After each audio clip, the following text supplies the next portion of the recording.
शख्स कूफा का रहने वाला, वो उस वक्त कूफा में नहीं था जब ये मारके सर हुए थे। वो 6 महीने कहीं तिजारत पर गया था, वापस आया तो उसने कूफा में देखा पूरा बाजार खाली है, घर खाली है। अपनी बेटियों से पूछा क्या हो गया, कूफा में सब दुकानें बंद हैं, सब घर में ताले लगे हुए। उसकी बेटी ने कहा सुना है हाकिम वक्त के खिलाफ किसी शख्स ने बगावत की है और उस बागी का सर कुचलने के लिए पूरे कूफा वाले गए। अब्दुल्ला कहता है मुझे मालूम नहीं था कौन सा बागी है, किसने बगावत की। और फिर उनकी बेटियों ने कहा अब्बा जान आप भी घर में ना बैठे, इसलिए कि हाकिम कूफा इब्ने जियाद ने ऐलान किया है अगर कूफा में किसी घर में कोई जवान बाकी रहा और करबला नहीं गया तो हम उसको तलवार से छलनी कर देंगे, कत्ल कर देंगे। तो अब्दुल्ला कहता है मुझे डर था, मेरी जान का भी खौफ था कि अगर यहाँ रहते हुए पकड़ा गया तो मारा जाऊंगा। कहा ठीक है मैं भी चाहता हूँ उस बागी के खिलाफ, उस बागी को मैं भी मुकाबला करके कत्ल कर सकता हूँ, देखूंगा। अपना घोड़ा लिया, तलवारें ली और निकलने लगा।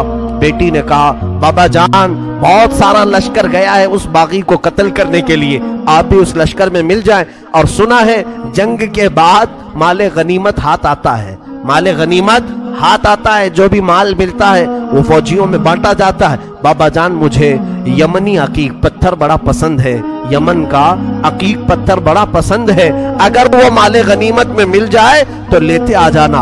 अब्दुल्ला अपनी बेटी को रुखसत करके आया। वो कहता है दोपहर का वक्त था जब मैं करबला में पहुंचा, ये 10वीं मुहर्रम थी। मैंने देखा एक शख्स घोड़े पर बैठा है और उसके पीछे 40-50 लोग दौड़ रहे हैं, कोई इधर से आ रहा है कोई उधर से आ रहा है। मैंने लोगों में से कूफियों में से एक से पूछा कि एक ही आदमी है, तुमने कहा था बागियों की जमात है, एक ही आदमी है और 50-50 लोग उसके पीछे दौड़ रहे हैं। लोगों ने कहा हाँ वो तन्हा 50 पर भारी है, किसी के हाथ नहीं आ रहा, अकेला तो उसके सामने कोई जा ही नहीं सकता है। अब्दुल्ला ने कहा मैंने ये सुनकर के अपना घोड़ा भी दौड़ा दिया कि चलो उस बागी को मैं भी देखता हूँ, अगर मेरी तलवार से वो कत्ल हो गया, अगर गिर गया तो इनाम और इकराम मुझे भी मिल जाएगा। घोड़ा दौड़ाते हुए वो आया, हुसैन इब्ने अली को तन्हा, ये यजीदी कुत्ते कभी इधर से दौड़ा रहे थे कभी उधर से दौड़ा रहे थे, तन्हा फातिमा का लाल तलवार लहराता हुआ और लोगों से मुकाबला करता हुआ मैदान करबला में सरगर्म है।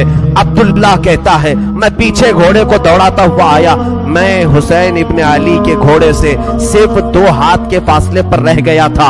हुसैन इब्ने अली पीछे मुड़ते हैं और कहते अब्दुल्ला और करीब आ जा, अब्दुल्ला और करीब आ जा। मैं डर गया, ये कौन बागी है जो मेरा नाम भी जान रहा है, मेरा नाम जानता है। अब्दुल्ला कहता है मुझे थोड़ी सी जिस्म में कपकपाहट हो गई, खौफ सा हो गया कि ये मुझे जानता कैसे है, कहीं मेरे पहचान वाला तो नहीं। मैं और आगे बढ़ गया, जैसे ही मेरा घोड़ा उसके घोड़े के करीब लगाया, हुसैन इब्ने अली ने अपनी उंगली से अंगूठी निकाल करके कहा जा तेरी बेटी ने यमनी अकीक जो मांगा था उसे दे देना, इसमें नग जो लगा है वो यमनी अकीक का है, यमनी अकीक का नग लगा है।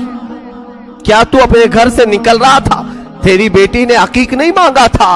अब्दुल्ला कहता है उसी दिन मुझे एहसास हुआ नबी क्या है, नबी के शहजादे क्या है, नबी का इल्म कहाँ होगा।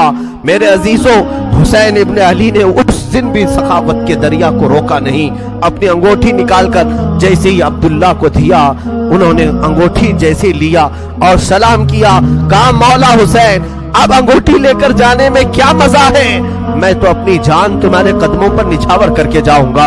यजीदियों से लड़ते लड़ते वो हजरत अब्दुल्ला भी वहीं करबला में शहीद हो गए, उनके हाथ में अंगूठी वैसी की वैसी रह गई।